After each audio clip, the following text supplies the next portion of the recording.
ako na master ya wizi, ako na bachelor's degree ya mauaji. Nilikuwa na mwingine alikuwa analalamika hajasoma.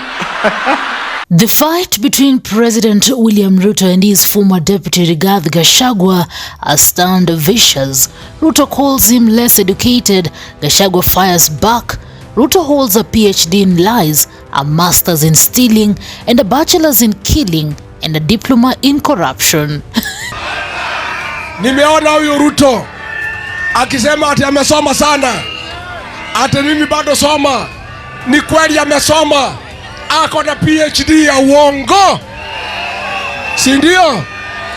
Ako na master ya wizi, ako na bachelor's degree ya mauaji, ako na diploma ya corruption and mismanagement, si ndio?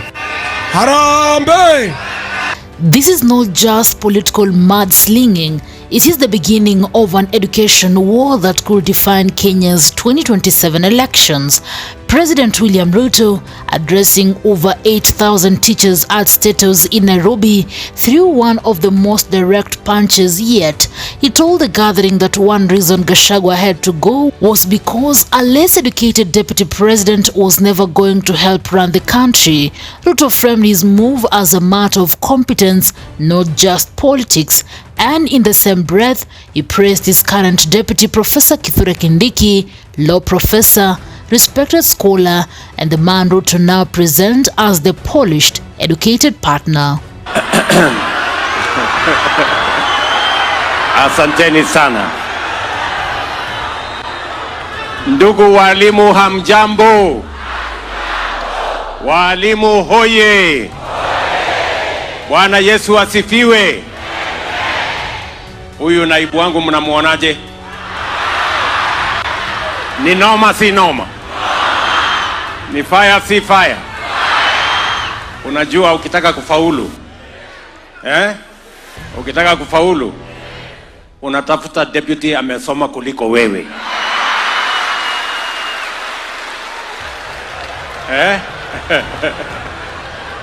If you want to succeed, you put people around you who are more intelligent than you. Saa ile wanakusaidia kushine, you take the credit, wao ndio wanafanya job. Si ndio? Nilikuwa na mwingine alikuwa analalamika hajasoma. Nikaona ataniangusha. But Gachagua, who holds a Bachelor of Arts in Political Science and Literature from University of Nairobi, was not about to stay silent. Speaking in Mathira, his political base, Gachagua delivered one of the sharpest rebuttals in recent memory. Yes, he admitted Ruto is learned, but not in the way Kenyans think. According to Gachagua, Ruto's real academic record is in deception and corruption, a PhD of lies, a master's in stealing, a bachelor of killing, and a diploma in mismanagement. For Gachagua, this was not just an insult, it was a mirror he was holding up to Ruto's presidency. Mathira hoye! Mathira hoye! The confrontation reveals something deeper. Education has become a political weapon. For Ruto, who constantly reminds Kenyans he is the most educated president ever elected, credentials are part of his legitimacy. His 15 years as MP, 10 years as deputy president, and now his role as the head of state are framed as proof he is equipped to drive Kenya towards first world status. He openly tells Kenyans, surround yourself with people smarter than you, they work, and you take the credit. Unajua, mimi nimepata nafasi, and a very unique one. Number one, wale walinitangulia wengine walikuwa wazee, mimi si mzee, I'm a young person. Mimi niko na experience ya kutosha. Nimekuwa mjumbe miaka 15. Nimekuwa naibu wa rais miaka 10. Kuna experience nyingine mimi nangojea? Mimi nimesoma. Na nimesoma vizuri. I am probably the most learned president has ever elected. Kenya has ever elected. Si ndio? So mimi nangojea nani? I have no excuse. That is why I must do all these things. Munisamee kama nimewakosea, lakini wacha ninyoroshe hii nchi yetu inyoroke vizuri. This is what and I am very committed to it. Kubadilisha hii nchi. We must change this country. We are tumechelewa na kuzunguka na maneno madogo madogo. Let us for once focus on changing the country. Na mimi niko na bahati hata zaidi. Unajua sasa mimi leo ni kiongozi wa Kenya Kwanza, which is the ruling coalition. Na mimi tena ni former deputy party leader ya opposition. Mimi nilikuwa deputy party leader ya ODM. Sasa nobody else has the network kuunganisha pande hii na pande hiyo na kusukuma pamoja. For Rigathi Gachagua, who never hides that he is less formally schooled, the attack on education is personal but also political. He is recasting himself as the voice of the ordinary Kenyan, the man who knows the streets, not just the books. By branding Ruto's education as a tool of theft and oppression, Gachagua is flipping the script.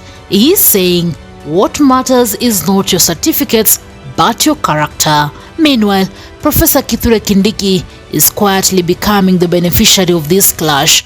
Ruto is elevating him as the intellectual backbone of the administration, educated, dependable, and most importantly, loyal. William Ruto. This sets the stage for 2027, where Ruto wants to project stability, vision, and competence, even as Gachagua positions himself as the stripped-down alternative, the man who sees through the gloss of academic qualifications. The education war is not just about personal pride, it speaks to a larger question.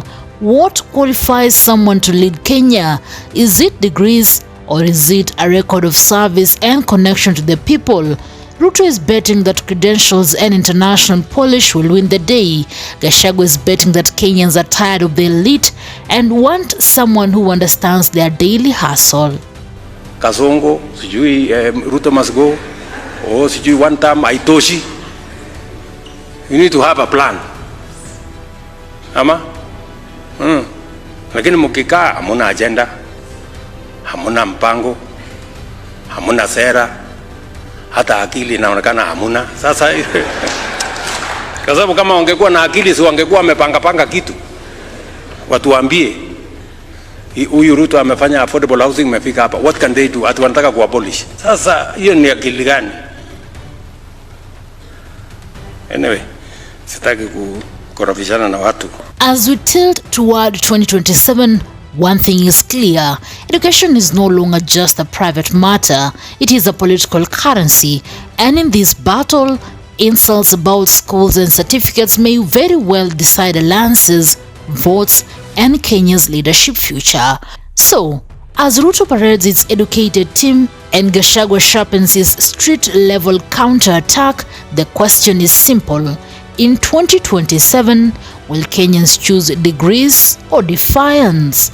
Newsroom, Maisha TV, Reader, Kering Chibet.